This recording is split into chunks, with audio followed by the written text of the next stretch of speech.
What if something completely invisible, more massive than the sun, entered our solar system right now? No explosion, no warning, just a silent force moving through space. A black hole. You wouldn't see it coming. Black holes don't emit light. They don't glow. They don't shine. But as it gets closer, you'd notice something strange. The stars would begin to bend. Constellations you've known your whole life would slowly distort. The sky itself would start to look wrong. This is because of gravity, but not the kind we're used to.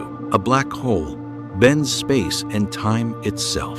Light passing near it curves. So instead of seeing the black hole directly, you'd see its effect like a lens, warping the universe around it. At first, Earth might feel nothing, but deeper in space, everything begins to change. Asteroids drift off course. Comets are pulled into new paths. Even planets begin to shift, ever so slightly. The delicate balance of our solar system starts to break. As it gets closer, the moon's orbit becomes unstable. Tides grow stronger, then chaotic. Earth itself is pulled, not enough to destroy it instantly, but enough to trigger massive changes. Earthquakes, volcanic activity, extreme weather. The planet begins to react. Now look at the sky. Stars stretch into glowing arcs. Light wraps around an invisible center, and for the first time, you see it.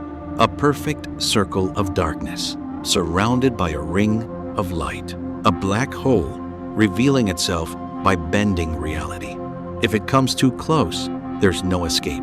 Gravity becomes overwhelming, not like being pulled, but stretched.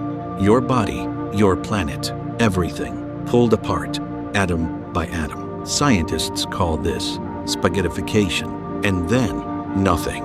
No Earth, no sky, just a black hole, drifting silently through space, leaving behind a universe that barely remembers we were here.